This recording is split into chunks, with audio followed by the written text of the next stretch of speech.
Okay. Bwana Yesu asifiwe. Amen. Ijambo tuza gusangira kuri uyu munsi. The word we are going to share today. Ijambo rivuga ngo duharanire gukura mu buryo bw'umwuka.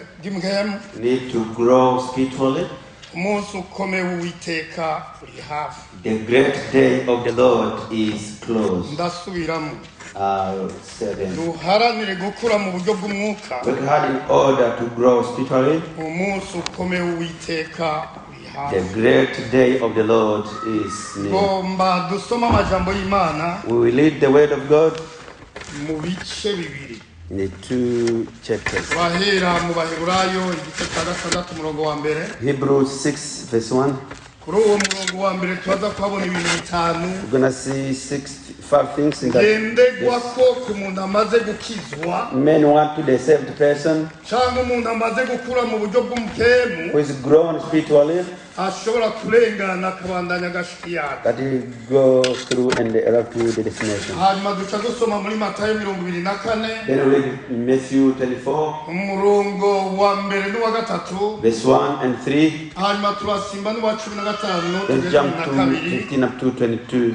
Tuzoba duhejeje gusoma. We finish the readings. Tuzoguca tugenda turi bugukonya. Then we say what to be following. Duherere mu Baheburayo tusome. Hebrews, we read them. 6 verse 1. Havuga ngo nuko rero turengana ivya mbere vya Kristo. Ico ni cyambere. That's number 1. Therefore let us leave the elementary teachings. Ica kabiri kivuga ngo twigire imbere. And they go on. Ica gatatu kivuga ngo dushike kuvyo gutunganywa gose. Dushike kuvyo gutunganywa gose. Arrive to the maturity.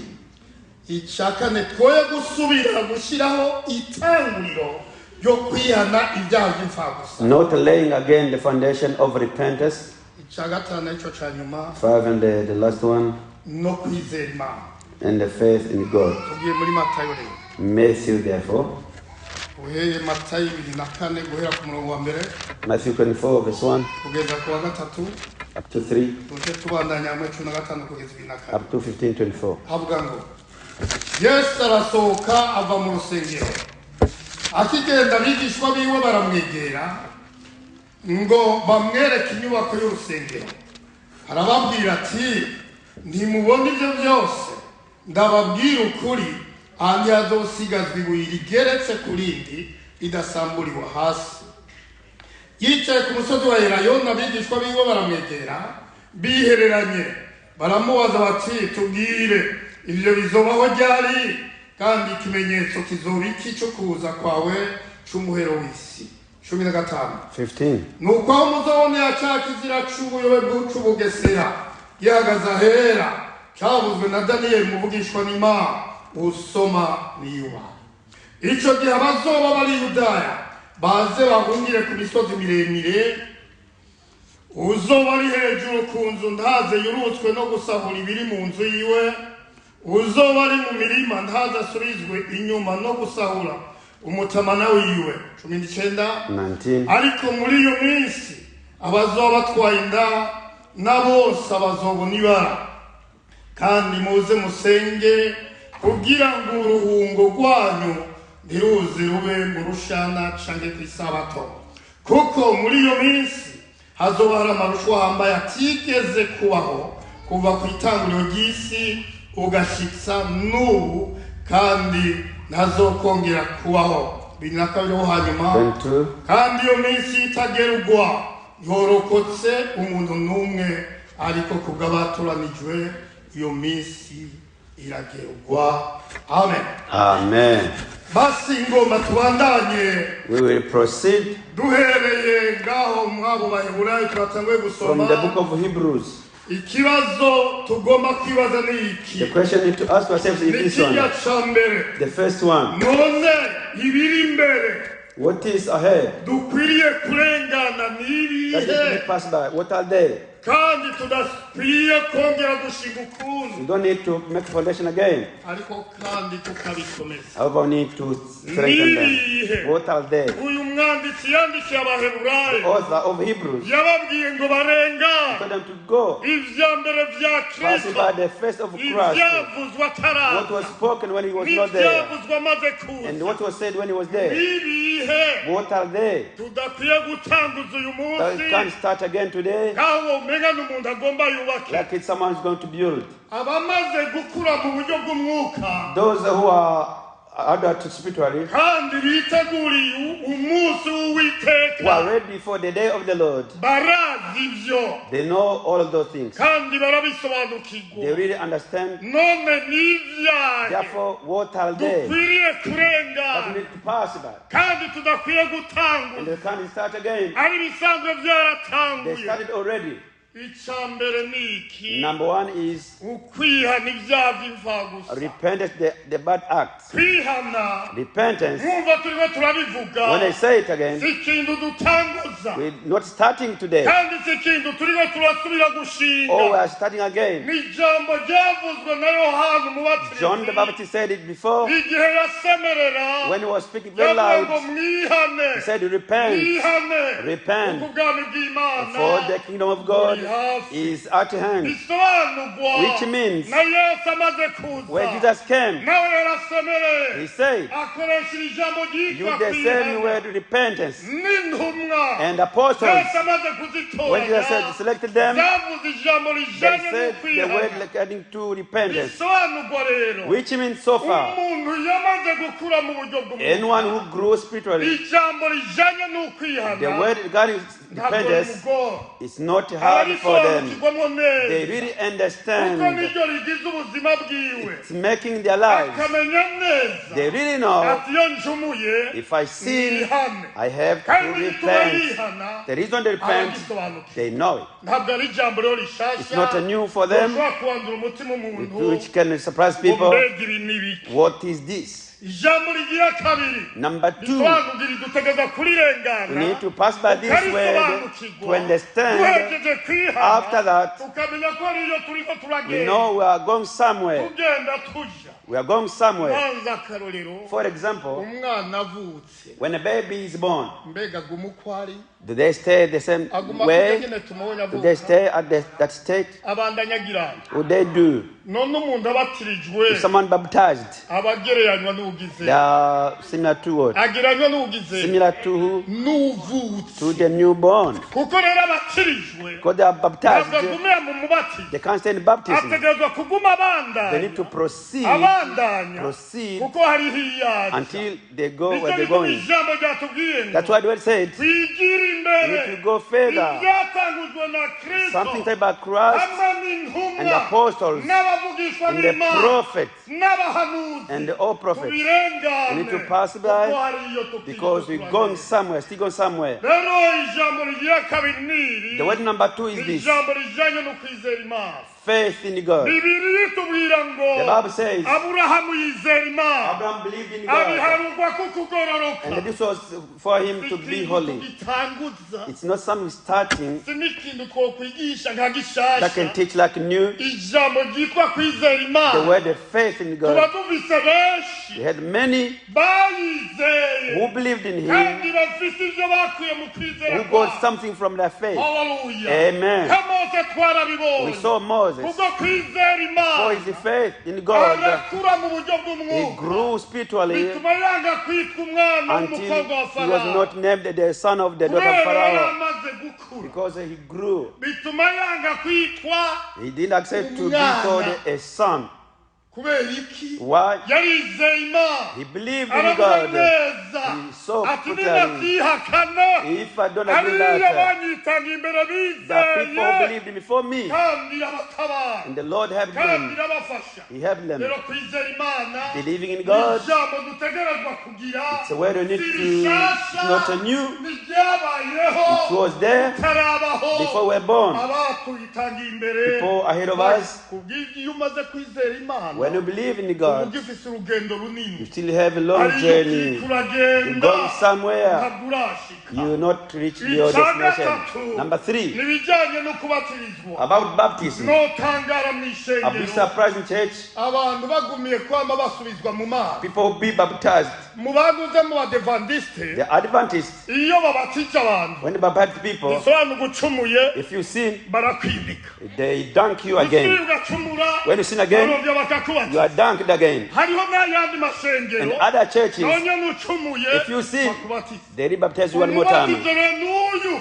The baptism is one, only one. umubatizo wo kwihana One of repentance. iyo abantu bamaze kwihana ibyaha When you repent your nta sins, kindi kibaho there's nothing else. barabatirizwa You get baptized. ibyo bikaba biheze Then sit down. ibisigaye bazosiga buzura umwuka You'll be filled by the Holy Ghost isaha igeze when the time is due. Hallelujah. Amen. rero si n'ikintu gishasha It's not new turiko turatanga that we're starting today. twasanze babatiriza We found they are baptizing. n'ubu tuzobandanya tubatiriza We continue to baptize. ariko ntabwo muhemu gisubira kubatiriza You're not going to be baptized ibyo rero again. umuntu ararengana Before we pass it back, akava mu mubatizo go out of the baptism, akabandanya continue, kuba hiyaja because they are going somewhere. ikigira kane Number 4, ndiko ndasobanura ibyo dukwiye kurengana I'm telling you what you need to pass it by. bya Kristo Of Christ. bisobanura We need to tukabandanya proceed from them. tugiye biriko Go biratujya where they are taking us to. cya kane ni ukuramburirwa kw'ibiganza Number 4, laying of iri ni hands. ijambo ritahura It's a way that we understand abarwayi people are mu sick. bihe twebwe twaruka When we were growing tugakizwa and they got saved, ni ukuvuga urwaye when you are sick, wariruka hari imbere you go in front. icyo wakora What you do, harimo abahakikisha bagomba gupfukama ku maguru y'abakozi people will luckily kneel closer to the legs of their bagomba servants. guhakikisha barambuye kw'ibiganza They need their hands. ugomba kumenya iyo nkuru yibaze namani If you know that, ask Naaman. yari azi agaciro kari mu biganza He knew the value of leg of hands. elisa yaramubwiye When Elisha told him, wagenda yiyuhagiye muri yorodani you go to have a shower in Yeah, Jordan. Baba. He was aravuga angry. ati no No, hey, kaya. kubera igatandambuye kw'ibiganza You should lay hands on him. yari azi agaciro k'ibiganza He knew the by'intumwa value of the hands of the apostles. He needed that. bituma avuga ati no He said, oh yeah, ibyo mbariye ntabyo I nemera don't agree with him.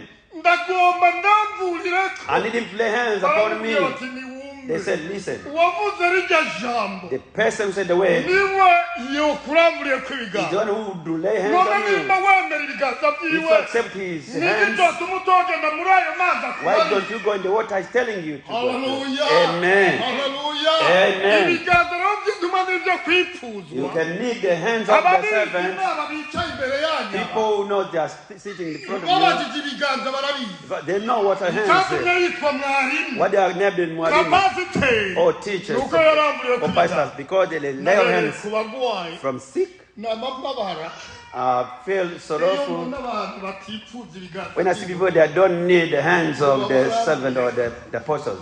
erega You know, hari abantu twasengera the people we used to pray for, hajya batashe when they go home, kubera babonye tutabaramburiye kw'ibiganza because they saw didn't lay hands on them, agaca amera nk'usigaye hajya hanze they stay outside in the church. agacaza Then they come to us, nago musenge I need you to pray for me. nawe wamubonye by'ukuri ko You yafukamanye saw they were kneeling down with others. kumbe aniganira bijya biganza They need the laying of hands. ibyo rero That therefore, nabyo nyine turabirengana we pass by iyo that, turamburiwe kw'ibiganza the laying of hands. icya gatanu Number 5, n'izuka ry'abapfuye the resurrection of abapfuye dead. ntituvyibagira You can't forget abamaze gukura rero people who strong are barabizi strong. neza They really know naho abacu bapfuye though our kera people died long bakaba ago, bamaze igihe kuzimu they are in there for long. bayimigeze 1 hour will come.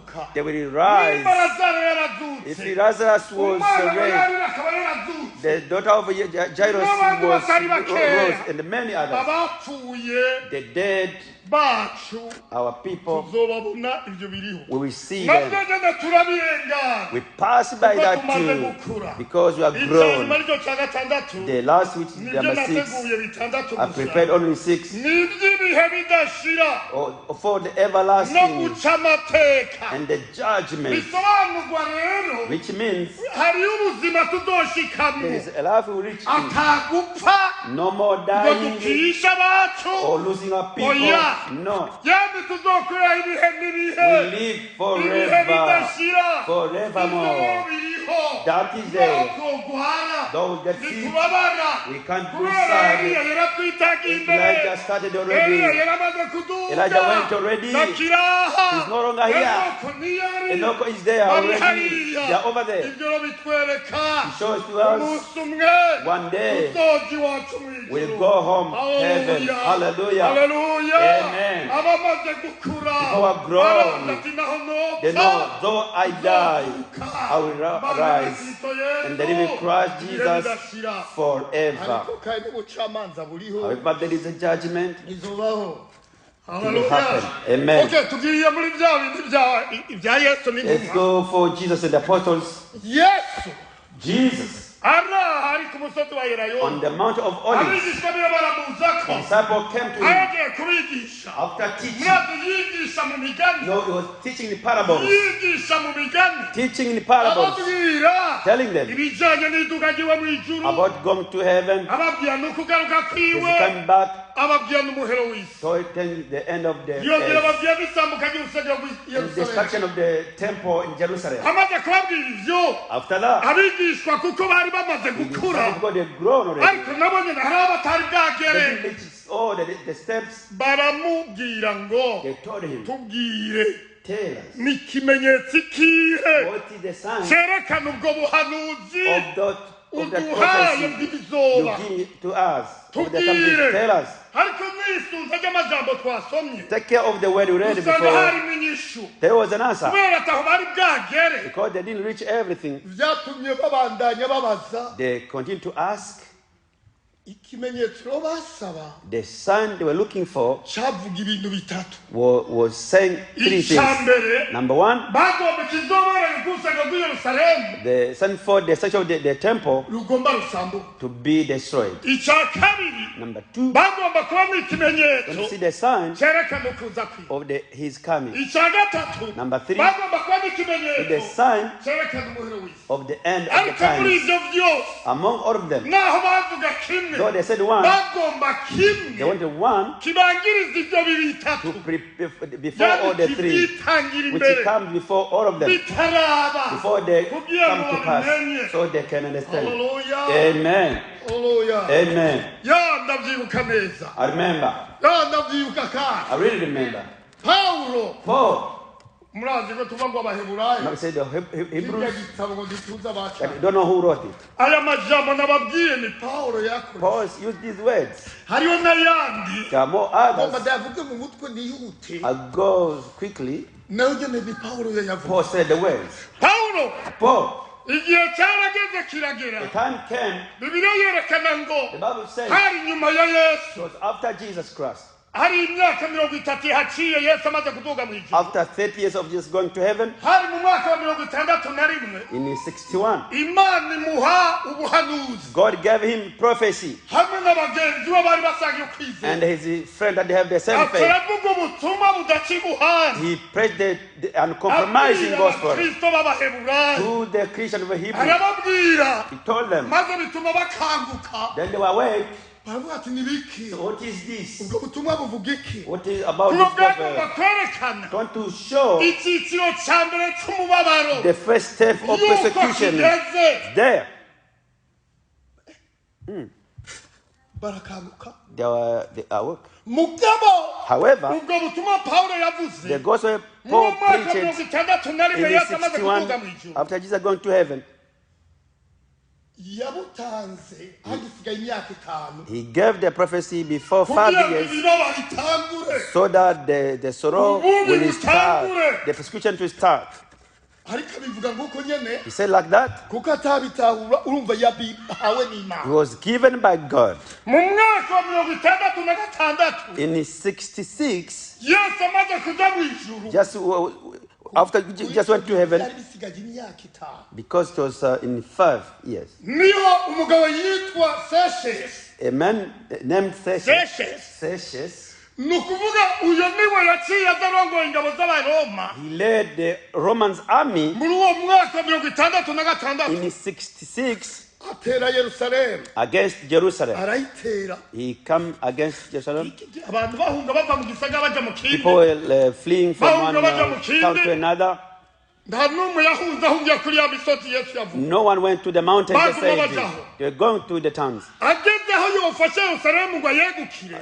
Before to capture Jerusalem, people were surprised.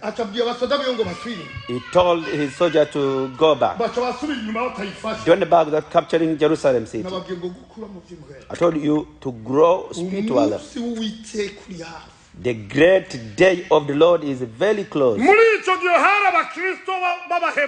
that time, the Christian Hebrews, they grew spiritually already.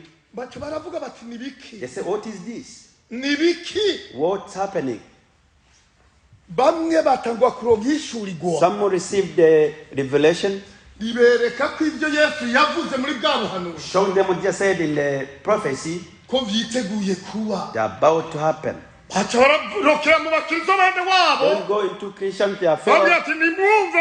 They say, listen, my friend. The prophet that just gave to us. The first step is there already. As he said, you're not going to go back to your house to get your stuff. Though the man went back with his army, let's run. They go to collect their power to be back in the finish house. I've got many things that made me very sorrowful in my heart. It's happening now. There was one group. It was hard to understand what they're told. For them, how they were. They were like little babies. Human, it's impossible. That's impossible. Because they needed milk. People who heard that, they collect their stuff, go to the mountain, went to the mountain. The people who went like it didn't happen. The first time, the second time it's happened already. We waiting for the final one. People said they went to the mountain. And the man was going back. It was to be in 4 years. So then he's 70 after just going there. So that Jerusalem would be destroyed. So Jerusalem in 70, so Titus and his army, they destroyed the whole Jerusalem. Some people, Christian, went who grew spiritually. They were to the mountain I just said. They were living there, they got saved there. Or others, they were taken to Babylon like slaves. Number two, that made me very sorrowful. People who stayed for long in the church, serving the Lord, without. They were really proceeding. They didn't get tired. The problem they got, because they said Jesus would come, he didn't come. They said Jesus would destroy, it was not yet destroyed. They showed their sons that they don't take care. They no longer stand in God's stuff. This is group number two. That made the miserable. The group number three, these ones, the people who do not accept to come together in the congregations. When the church come together for prayer, come in different activities, they didn't care anymore. Friends, those people went in trouble. I'm not giving you the passage of the text. You know, the Christian went to wake up others. They were reading what they wrote, the prophecy that Jesus said. The prophet got now, we are teaching, no one is writing. They say they are receiving the heads. Something to help us the way we take notes. I write down here. Sometimes I read. I remember what I taught you. People were said because they're writing the head. You said this and this. This and this. Let's run. I'm about to conclude. And I tell you these things. The sons of the to be destroyed only two. Number one was the abomination. As we read to stand in the temple, said by Daniel, when he stood there, that's the sign to check. That happened. It happened. Don't wait for it again. He stood there, and the whole temple was destroyed. Number two was the persecution, which never happened before. That's how Daniel was taken, Shadrach and Meshach, and Abednego, and Ezekiel the prophet were taken to Babylon. The sun showing the coming of Jesus. I'm going to say few 7, then I finish. Number one, the war everywhere. Number two, the famine everywhere. Number three, the earthquakes. Number four, these things having the sicknesses.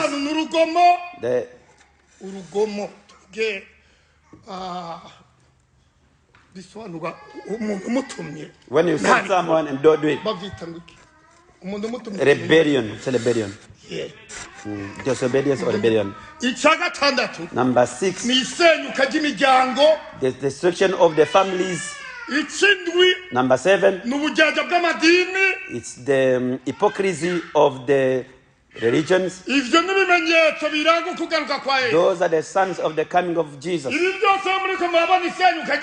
you see the families are destroyed and the hypocrisy in the churches, that was happening at that time. If you want to know how Jesus is coming, you check these things. Don't check all other things. You see the war everywhere. Now everywhere is famine everywhere. Even here we say it. In other countries say it. It's not lying. You see corona or other sicknesses. Epidemics everywhere. Don't see that just not at the end. Families are destroyed. You are the testimony. You know the neighbors. You think hypocrisy, notice how they are destroyed now, how we talk, you know everything. Are you going to say don't know this? This show the coming of Jesus Christ. Then the end of the times, the signs. Number 1, the increasing of sins. You get this? What is showing the end of times? Increase of sins. You see that, you don't see it. Rebellion, disobedience to continue. You see it everywhere. It's doubling. Selfishness. Showing the end of times. People don't love one another, everyone loves themselves. People think for themselves, not for others.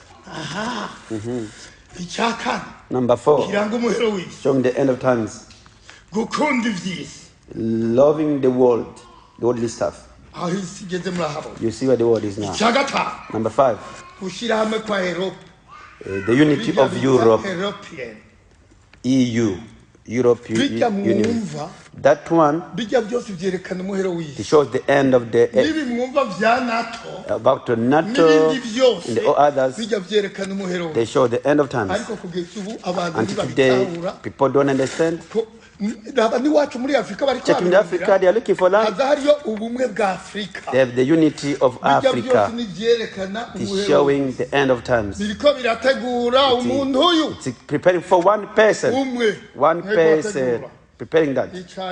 The last one,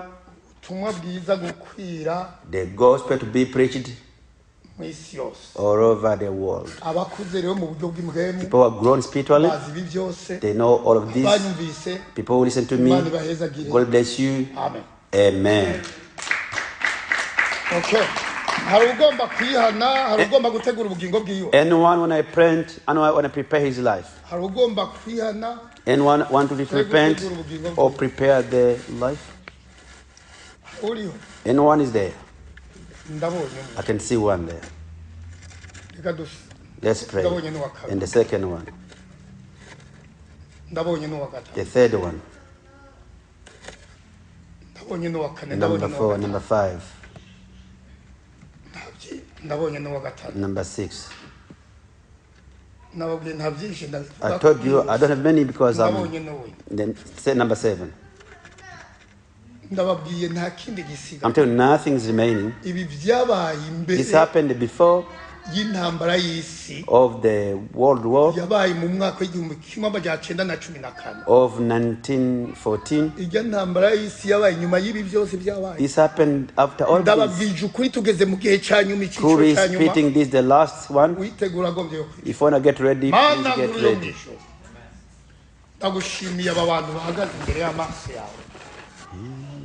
Ubugingo bwawe n'ubwabo n'ubuharwe kwa bw'igiciro uvyemera ubagirira imbabazi ubahari ivyaha n'intege nke boba barimwo ubongera intege nka Eliya kugira ngo babandanye urugendo rwabo kugeza iyo bari twaraje ishimwe mu izina rya Yesu Kristo. Amen.